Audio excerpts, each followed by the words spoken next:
That's a good one.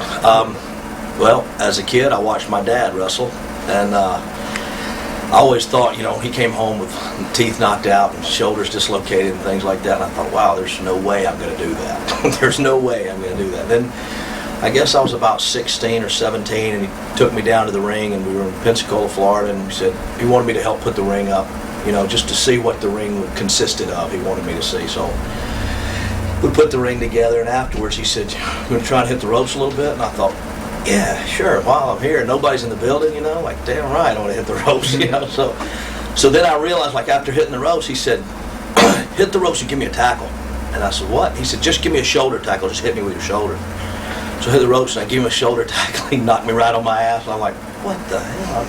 It just, the more I did it, the more I realized I loved it. And I guess ever since we were kids, my brothers and I would wrestle. I mean, we just literally pushed the furniture back. And when wrestling came on, we wrestled right with them. We did spots, and I didn't even know we were doing spots. I didn't even know there were spots. But probably after 10 minutes of wrestling with my dad in the ring, he'd slammed me several times. I was like, that night, I said, Dad, how do you do this, man? I'm dying, And he said, well, eventually you get used to it. I'm like, no, how do you? Well, anyway, eventually I did get used to it. I fell in love with it. I mean, it's one of those things that once you do it, you're hooked. And I'm not talking like drugs hooked. I mean, it's just, it obviously honestly is in my blood. And I don't know how to say it any more plain than that, but that's pretty much it. Yeah. He kind of wanted me to. I could tell he wanted me to at first, but he wasn't pushing me. And once I decided that, I loved it, and I thought maybe one day I would do it, he said, well, let's just make a road trip with us, Make a road trip with us. And I thought, okay, well, that's cool. That's easy enough. And so... How old were you about this? I was 18. I turned 18 in June, and this was in July. And so packed some clothes, and Dad said, did you bring your boots? And I had, literally hand-me-down BA boots from Bob Armstrong to Brad Armstrong, right? So I thought, okay. So he said, pack your boots. And I said, why? And he said, because a good wrestler always has his gear with him. And I thought, okay, there's a lesson. So I packed my boots and tights and put them in the car. Went to Montgomery, Alabama with Robert Fuller and Jimmy Golden and my dad, and they made me drive, of course, some young punk. So we get to the building, and I'm joking around, bullshitting with the guys, and all of a sudden, Robert Fuller comes back, and he goes, Brad, have you got your gear? And I said, well, yeah. He said, well, go get it quick. The first match didn't show up. And I thought, what?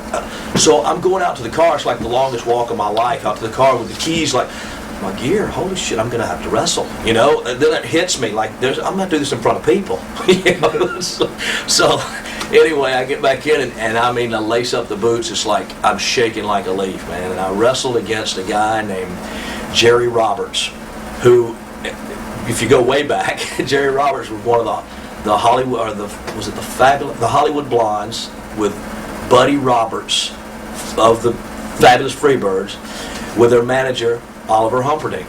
So that's when I was a kid I saw. So this is the guy I'm wrestling, Jerry Roberts. I know he's a tough guy. What am I going to do?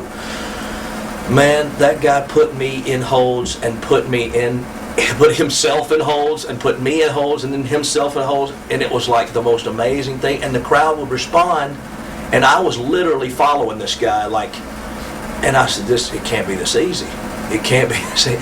And damn if it wasn't that easy. That's how good Jerry Roberts was. And I thought right then, I said, this is what I want to do, because one day, I want to be as good as him.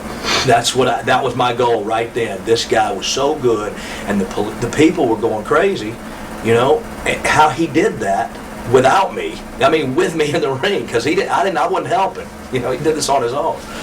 And so I got a small package on him because he slammed me one time. Boom, and the next time, small package, 1, 2, 3, and I came up and like, holy shit, I won! Oh my God! Was that? I wasn't supposed to do that. Was I supposed to do that? You know what I mean? It was like so fast. I didn't realize what was happening. And by that time, Dad was in the ring, and the crowd was going nuts, and I was like, this is cool. You're like, yeah, cool. Yeah, and it was really neat. So I was, like I say, hooked.